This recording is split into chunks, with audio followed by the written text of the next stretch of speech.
जय भारत। हम लोग बिहार बोर्ड के 7वां पाठ पढ़ेंगे, नीति श्लोक। इस श्लोक में पूरा चैप्टर के बारे में जानेंगे, श्लोक का अर्थ और शब्दार्थ। प्रश्न उत्तर बाद में जानेंगे, ठीक है। तो नीति श्लोक। अयम पाठ सुप्रदेशम ग्रंथस्य महाभारतस्य युद्धोक पर्वणे अंश विशेषा। इस पाठ में सुप्रसिद्ध ग्रंथ महाभारत का उद्योग पर्वन किया गया, अंश विशेषा उसका अंश लिया गया, छोटा सा पाठ लिया गया महाभारत का। अध्यय रूपे विद्रोह संकलित विदुर जी के जो लिखा हुआ है उनके से लिया गया है। युद्धाम असानम प्रेम धृतराष्ट्रे मंत्री परिवारम विदुरम च स्वचितेश शांति कसेन प्रशान नीति विषयकन पुस्ति। युद्ध के बारे में धृतराष्ट्र जो थे विदुर से स्वचिंतस मतलब बात कर रहे थे। नीति विषयों के बारे में, नीति विषय मतलब पॉलिसी, नीति कैसे होगा। तेसम समुचित उत्तरम विद्रुम दाती। तो विदुर जी उनको बताते हैं। तदैव प्रश्न उत्तरम ग्रंथ रत्नम विदुर नीति। तो वो दोनों के बीच में विदुर नीति मतलब जो विदुर जी ने पॉलिसी नीति बताए थे उस ग्रंथ में लिखे हैं, उस पर प्रश्न उत्तर होने लगता है। इमामी भागवत गीते महाभारत से स्वतंत्र ग्रंथ रूपे वर्तते। तो ये भागवत गीता है जो महाभारत के स्वतंत्र ग्रंथ रूप है। अब देखिए, पहले शब्दार्थ चले जाते हैं, उसके बाद आगे चलते हैं। तो नीति श्लोक का जितना भी शब्दार्थ है इसमें है, और उसके बाद उसका अर्थ हम लोग बता देंगे, ठीक है। यस्य मने जिसका, कृति मने किया हुआ कर्म, जो कर्म करते हैं वो किया हुआ कर्म। शीतम मने ठंडा, जो ठंडा। उष्ण मने गर्मी, जैसे गर्मी जाड़ा गर्मी होती है इस तरह से। भयम मने डर। रति मने भावुकता। समृद्धि मने संपन्नता। असमृद्धि मने विपन्नता, ठीक है, विपन्नता। न मन नहीं। विज्ञान ने बाधा डालती है। तत्व जीवन सत्य को जानने वाला। तत्व देखिए यज्ञ मतलब जीवन को सत्य को जानने वाला, जीवन में सत्य को जानने वाला। योग्य कौशल्य को जानने वाला, मतलब कौशल जो स्किल होती है उसको जानने वाला, कुशलता पूर्वक काम करने वाला। सर्वभूतनम सारे जीवों के। सर्वकारणम सारे कर्मों का। अपयाग मनु उपाय जानने वाला, उपयाग मनु उपाय को जानने वाला, ठीक है। वीडियो थोड़ा सा मतलब बोल देते हैं, अर्थ बाद में दिखाई देता होगा। कोशिश करते हैं एक एक धीरे धीरे करने के बाद। मनुष्यानम मनुष्य के। नर मने आदमी। पंडित मने बुद्धिमान विद्वान। उचैत मने कहा जाता है। अनुहूत मने बिना बुलाए हुए। प्रवेशित मने प्रवेश करता है। अपृष्ट मने बिना पूछे हुए। अपृष्ट मने बिना पूछे हुए चले जाना। बहुभाषते बकबक करता है, जो बहुत ज़्यादा बोलते हैं वो बकबक करते हैं। अविश्वासते अविश्वसनीय व्यक्ति पे। विश्वासती मने विश्वास करता है। मूढ़चेता मने मूर्ख फूल। नर्ध मने मनुष्य में नीचा। श्रेय मने श्रेष्ठ। क्षमक मने माफ करना। उत्तमा मने महान। तृप्त मने संतुष्टि देने वाली। अहिंसा किसी को कष्ट ना पहुंचाना, नॉन वायलेंस। सुखवाहा सुख देने वाली।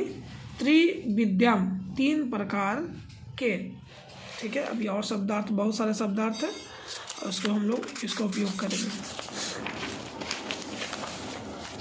ये देखिए आपका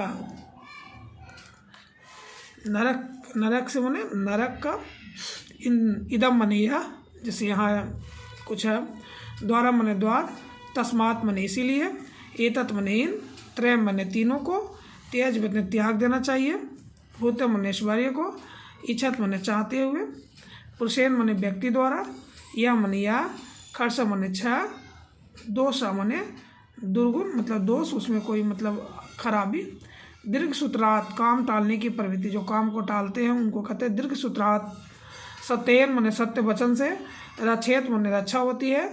धर्म मने धर्म। विद्या मने ज्ञान। योगोन मने अभ्यास से। विजय मने मार्जन स्नान से। अब एक और है।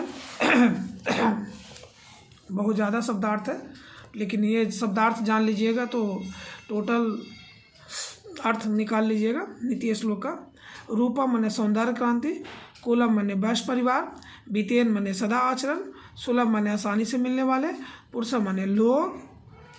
सतत मने हमेशा। प्रियवादी मधुर बोलने वाले। अप्रियासी मतलब अप्रियासी मतलब कटु, जो कटु बोलते हैं, मधु नहीं बोलते हैं, मधुर वाणी नहीं बोलते हैं, कड़वा बोलते हैं। वक्त माने बोलने वाले, अत्यास माने हितकारी वचन, श्रोता माने सुनने वाला, दुर्लभ माने कठिन, पूजनीय माने पूजा, महाभाग माने महापुरुष, पुण्य माने सुकर्म, चा माने और, गृहताप्ति घर का सम्मान बढ़ाने वाला, जो घर के सम्मान बढ़ाते हैं, मान मर्यादा, स्त्री माने स्त्रियाँ, श्रेय माने श्रेष्ठ। अब आगे देखिए,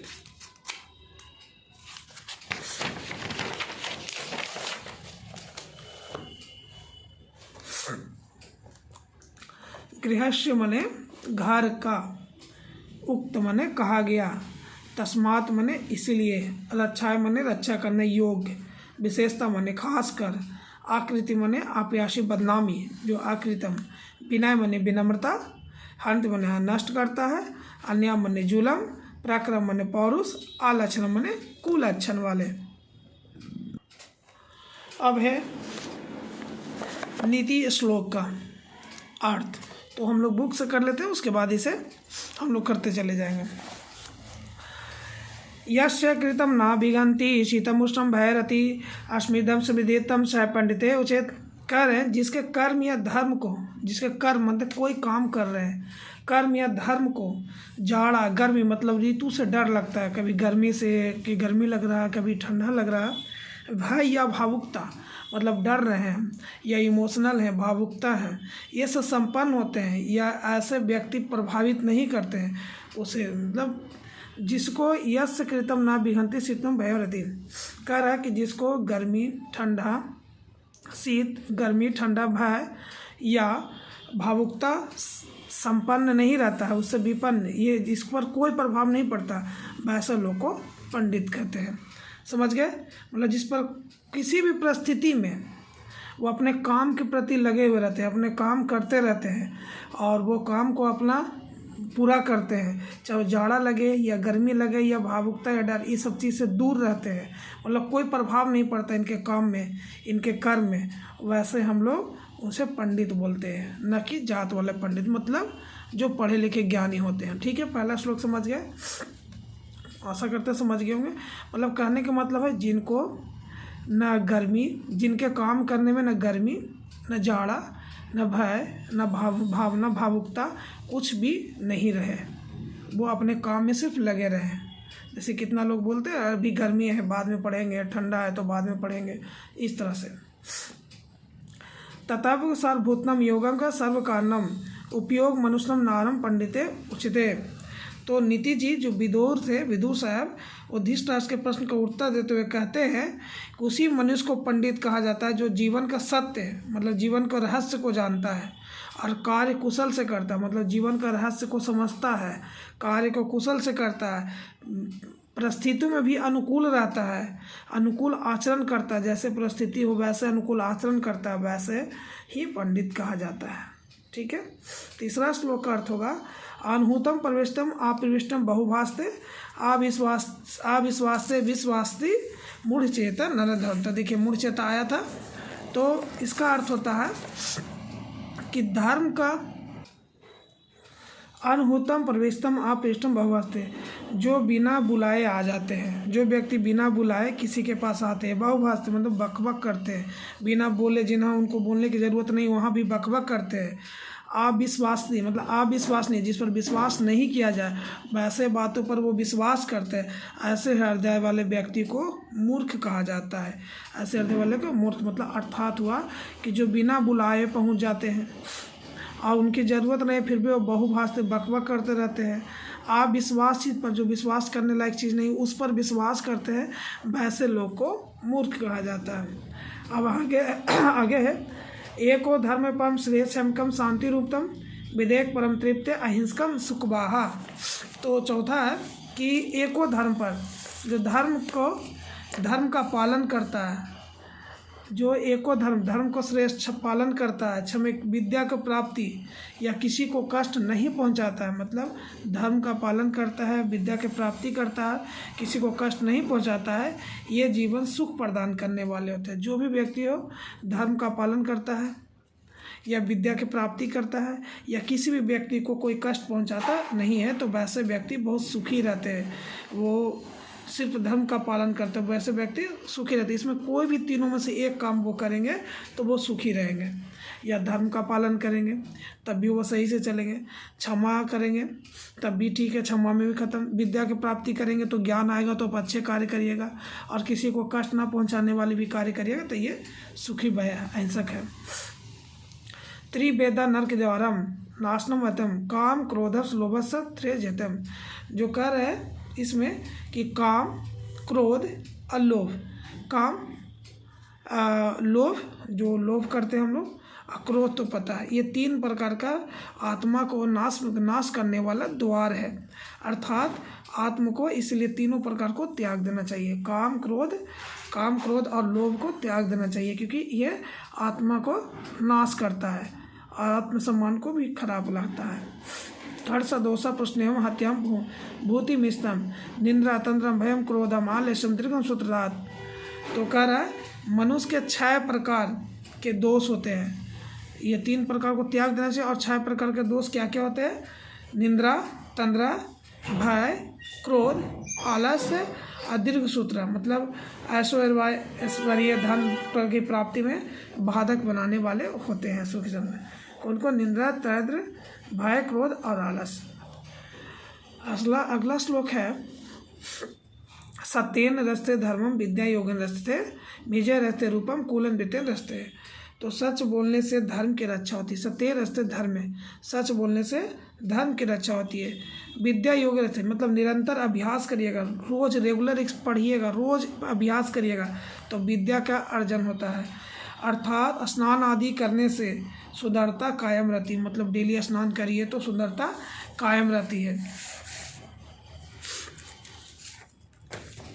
और अच्छे आचरण से वंश और परिवार का मान बढ़ता है। सब दिन अच्छा आचरण रखिएगा तो धीरे धीरे आचरण से क्या होता है? वंश और परिवार का मान बढ़ता है। सुलभ पुरुष राजम सतम प्रिय बाधनी अप्रिय से तो पता स भक्तम श्रोता च दुर्लभ।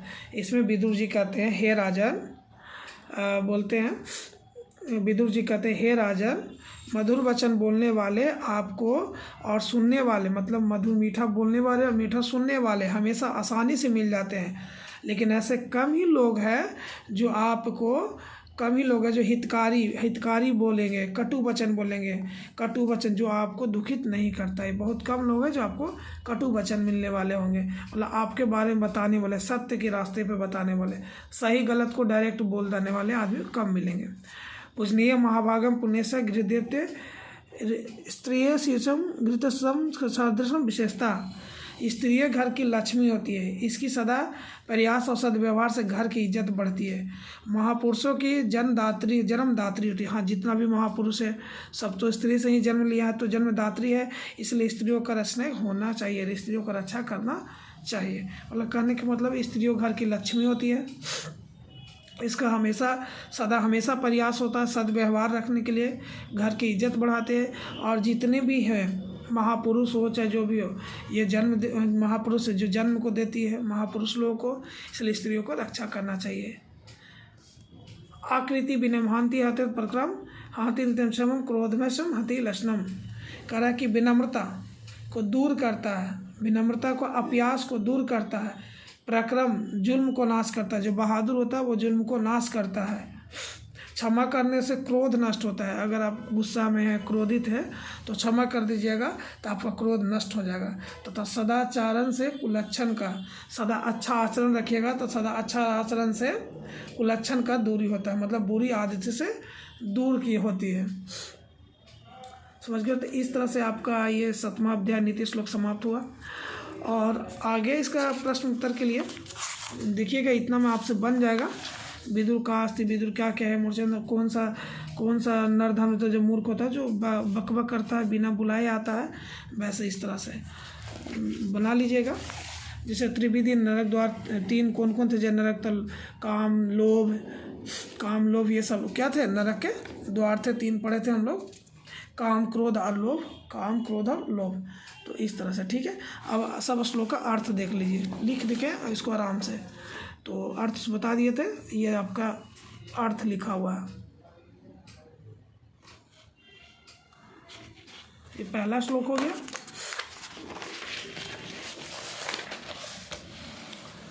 एक दूसरा श्लोक है, दूसरा श्लोक का आपका ये अर्थ है।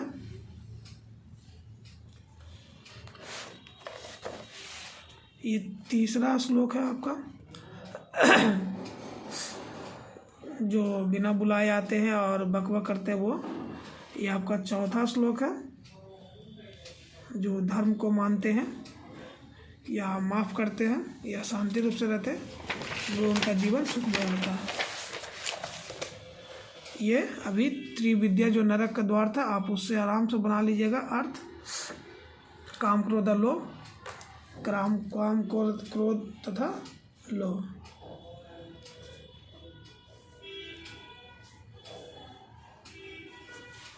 अब आगे देखिए, खर्च दोषा है, मनुष्य के छह, निद्रा तथा भय, क्रोध और आलस सुख शांति की प्राप्ति करने में बाधक होती है। सतमा है, सत्य की रक्षा करने वाला, सच बोलने वाले धर्म की रक्षा करती है। और अभ्यास करने वाले से ज्ञान बढ़ती है, और स्नान ध्यान करने से सुंदरता बढ़ती है। सुंदरता और अच्छे आचरण से वंश और परिवार का मान बढ़ता है। ये 16 पुरुष राजन। तो मीठे बोलने वाले आपको बहुत जगह मिल जाएंगे, और सुनने वाले भी। कटु सत्य जो आपकी सच्चाई बताने वाले वो नहीं मिलेंगे। अब आगे है, पूजनीय महाभाग्यम पुरुषम गृहम स्त्री। तो स्त्री घर की लक्ष्मी होती है, इसको सदा प्रयास सद्व्यवहार से घर की इज्जत बढ़ती है। महापुरुषों के जन्मदात्री यही होती है, इसलिए स्त्रियों सदा लक्ष्मी होती है। श्लोक 10 आपका है कि विनम्रता अभ्यास को दूर करता है। इस तरह से आपका 10वां श्लोक हो गया। और वीडियो अच्छा लगे तो कृपया वीडियो को सब्सक्राइब करें। इससे अगला चैप्टर आपका भी इस तरह से 7वां चैप्टर हुआ, 8वां चैप्टर आपको हम लोग ला के देंगे।